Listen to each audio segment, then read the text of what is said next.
witnessed another incident.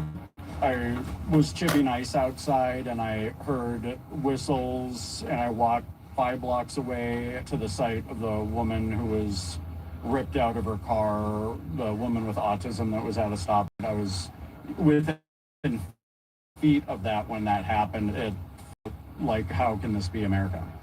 I mean, it strikes me that your business is not far from where George Floyd was murdered years ago. As you point out, not far from where Renee Good was just killed. What feels different in this moment? Minneapolis learned a lot from being in such a crisis before, and I did see city leaders kind of approaching the situation in a much better way. The neighborhood itself pretty much immediately just transitioned into support network, looking out for each other, feeding each other. I keep saying that if this neighborhood or this city was under this threat of violence from illegal immigrant criminals, we would respond in the way that people are responding to ICE against the threat of a criminal. I know that here at the next light, turn left. You've changed the name of your business, you've changed the model of your business. Talk to me about why you decided to do that and what the community response has been like. I heard of the killing of Alex Preddy. It was Saturday morning and I heard of it and just my stomach dropped and I raced over there. I mean, we saw an even more brutal force, armed agents, and knowing that another person killed without cause felt like this is going to keep happening. So this was a way to show resistance, to stop generating income for the federal and state government while we're unsafe on the street. I'm a chef, so the way that I show compassion is through food, and it's also a gamble on humanity. So many people across the country and across the world are watching Minneapolis and the Twin Cities right now.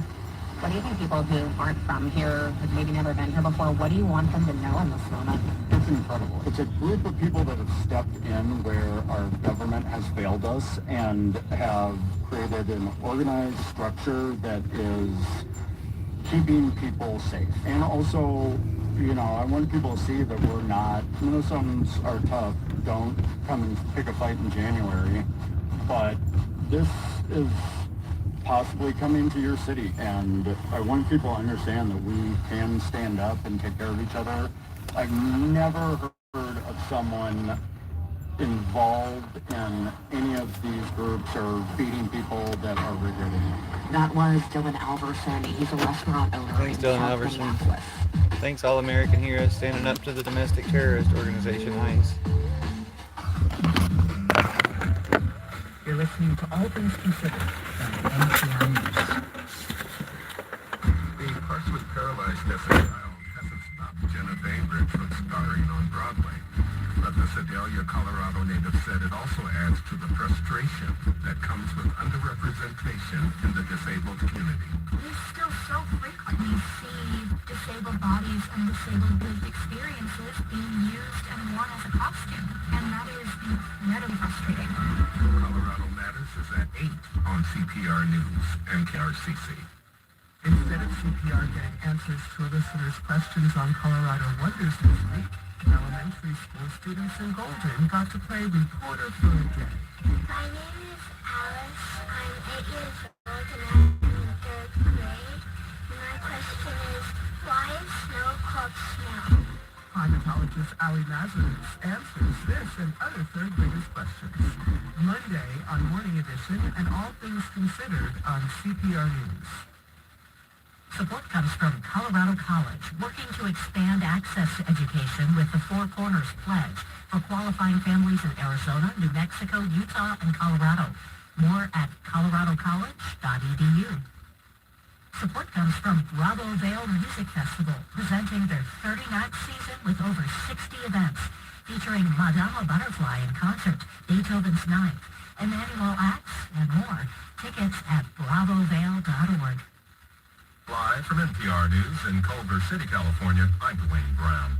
Some big names and big businesses are encouraging Americans to cash in on a new federal program that will create savings accounts for children born between January 2025 and the end of December 2028. That's when President Trump's second term officially ends. We'll fund those personal accounts with a seed contribution of $1,000, which will compound over the course of their lives and could go into very, very substantial numbers.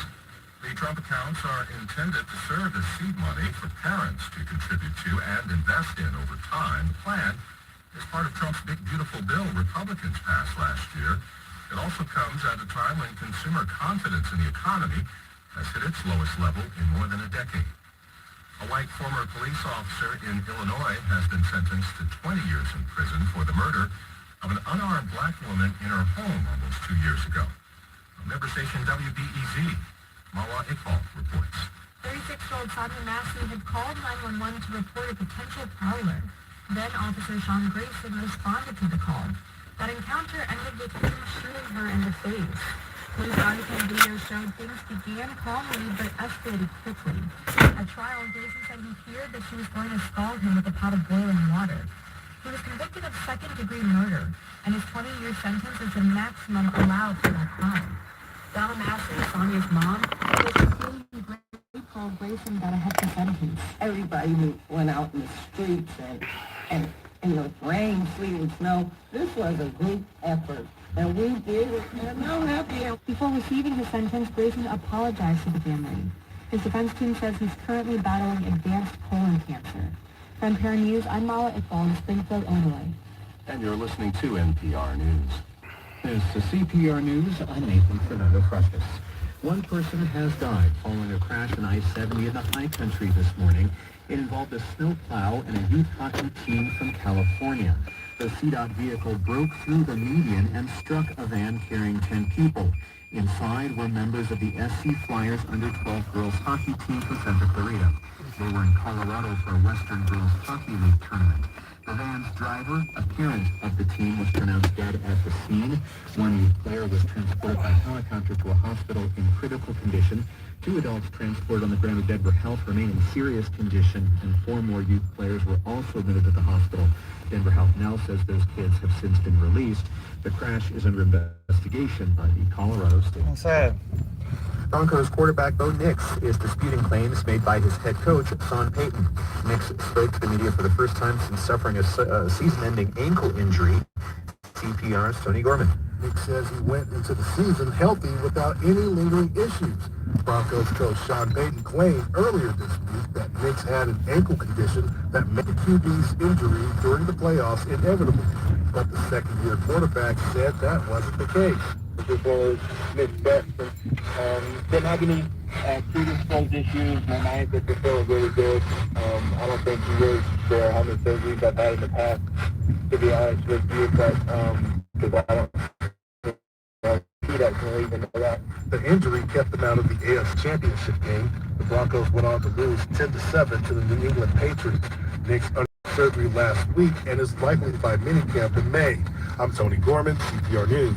State lawmakers have reversed course luck, and Bo approved Nix. $2.4 million for nearly 800 new prison beds. The move came just days after We're all rejecting the believers. request. Democrats on the legislature's Joint Budget Committee voted against the proposal last week over concerns about staffing shortages at state prisons and parole backlogs. They say those issues have yet to be addressed, but that they approved the in the short term. The Department of Corrections said it needed the beds because the male inmate population is higher than the state budget anticipated. In Denver, mostly clear overnight with temps in the mid-20s. Tomorrow, sunny and 48. In Boulder, clear and 27 tonight. Sunny and 46 tomorrow. This is CPR News. It's 5:35. Support for NPR comes from this station and from Jitasa, providing bookkeeping, accounting, and CFO services exclusively to the nonprofit sector. Jitasa is committed to serving nonprofits who make the world a better place. JITASA.com. And from Luminescence Foundation. Luminescence Foundation is dedicated to shedding light on neurological research focused on Alzheimer's and Parkinson's diseases and supporting land conservation initiatives. This is NPR. This is All Things Considered from NPR News. I'm Juana Summers in St. Paul, Minnesota. And I'm Elsa Chang in Culver City, California. Lawmakers in Washington are once again at an impasse over how to keep the government open. At the center of that conflict is funding for the Department of Homeland Security. Senate Democrats want to carve off that DHS money from the broader spending package. And they want new limits on immigration agents, like a prohibition on masks and a requirement that officers carry ID. Abolish ICE. We called up Republican Senator Ron Johnson of Wisconsin earlier today, and I asked him whether he even agrees that ICE needs these sort of reforms. ICE doesn't even exist. exist. We need a secure border. What I believe is that what we're dealing with right now is the enormous mess created by President Biden and Democrats who opened up our border, allowed millions of people to flood in this country, where ICE caused the problem. Just like the advised administration, the Biden administration, where they're doing these enforcement actions and local police are cooperating. There's no violence, there's no problem. We're just enforcing the law. The problem in Minneapolis You guys are shooting people in the back. That's you guys. You guys are shooting gun owners in the back. You don't think that ICE needs any reforms then? There should be no changes on the federal government side when it comes to immigration agents. When you ask that question, when Democrats focus on that, they're focusing on the wrong problem. The root cause of this problem is the border they opened up. And the problem is the people, terrorists, state-sponsored terrorists. Country, and now law enforcement has to take care of that problem. Yeah, take care of it, and they're not law enforcement. Need to be seen for law enforcement to better take care of this problem that you. It's a civil penalty that you're applying terrorism The first to. change was we secured the border. It has to remain secure. The second Just naturalize change is there are everybody. people that need to be apprehended because Nope, they're just criminals, naturalize it, but murderers, you're not doing that rapists, anyway. human drug traffickers that need to be apprehended. Yeah, the ICE agents are criminals, kidnappers, rapists. And that right now is what these They need to be jailed or deported. Like Mayor Fry and Governor Walz are resisting. And it led to the tragedy because they're not going to organize effort to resist those law enforcement actions. Nope. Your terrorists did the tragedy. President Trump for the federal immigration crackdown. He's Border Patrol official Rick Lovino, reporters are Tom Homan. Homan said today that he is going to, quote, fix the situation there. Do you believe it is possible to fix the situation? He doesn't even admit there's a problem. With this change of leadership. He just thinks the problems are the American Mayor Fry citizens. would cooperate with ICE rather than resist them, rather than send people into harm's way to create. Gosh, why do you just Putin puppet on your radio? I personally, I want to target the criminals. You know, I don't Go target them then. Why don't you go out there and target people criminals? who are peer working and contributing to society? But That's what ICE is doing. There are a lot of criminals that have been let in that need to be apprehended and jailed and deported. Okay. Yeah, they're not even doing that. To the mayor in Minneapolis and the governor in Minnesota. Can you tell me specifically what you need to see from them? Well, what do you need to see from them that's specifically to fix the situation in Minneapolis? Do what other governors and mayors have done. Cooperate with ICE. Cooperate with federal law enforcement when they're carrying out completely legal enforcement actions. Cooperate with them. Don't resist. To resist them and protest against them.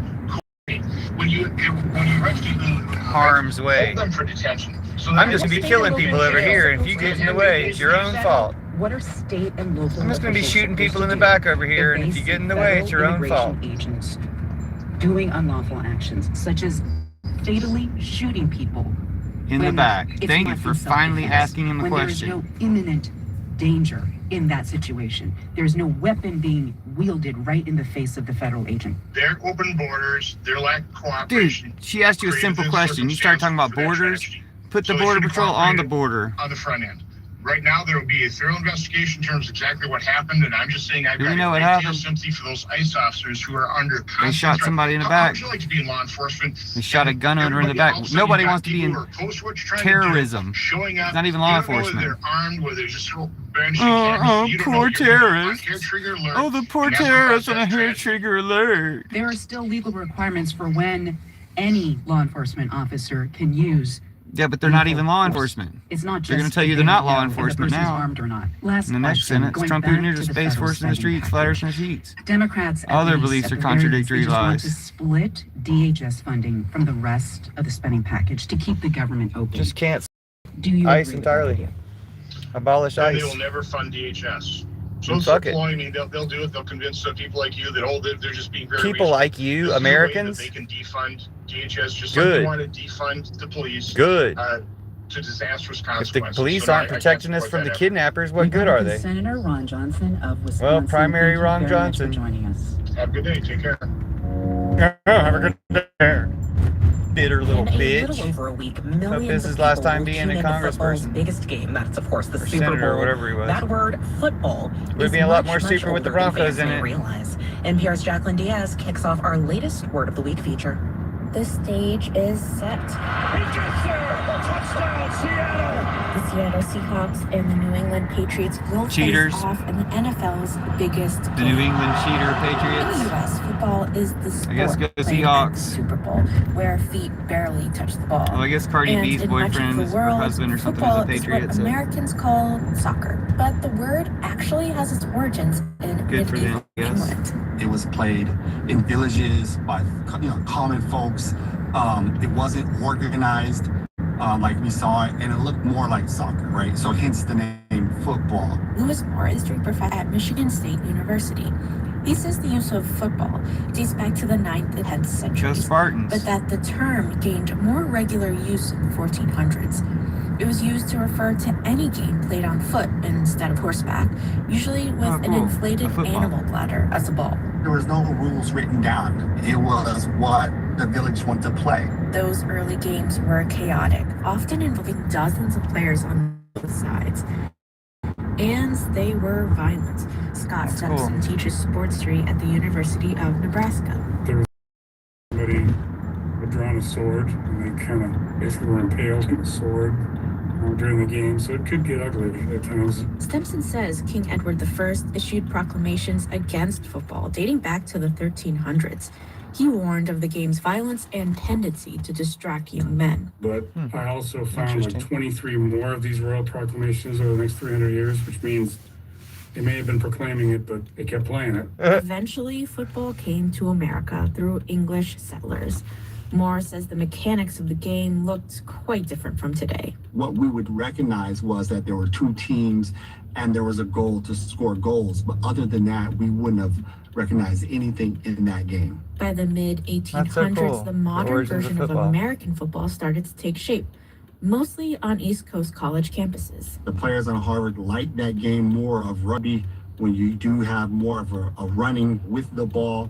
And so because it's Harvard, that game will spread amongst other Northeast colleges. In 1876, reps from Harvard, Yale, Princeton, and Columbia met in Massachusetts to draw up rules for modern American football. It's about organization, it's about chaos, it's about domination, it's about power, it's about strategy. And that game, of course, has endured. Jacqueline Diaz, NPR. Yeah, go football. That's cool. That makes me like football even more to hear that history of it. You're It's listening kind of like to All Things Considered from anti-authoritarian, NPR News. anti-fascist. So go football. All right, the Looks like Senate the Super Bowl is is going to be super scrambling to anti-fascist too, the way finalize they a keep deal trolling that will Trump. keep funding Bad Bunny flowing to much of halftime, the government. Green and Day address bipartisan performing. distrust over President Trump's Well done, immigration NFL. enforcement tactics. But even as senators say that they have an agreement to do that, a partial government shutdown is still all but inevitable, at least for a short time. NPR congressional reporter Sam Greenglass joins us now from the Capitol. Hi, Sam. Hey, Elsa. Okay, so what exactly has been agreed to at this point? Okay, so Congress already approved several spending bills. This deal focuses on 6 of them that have not been approved yet.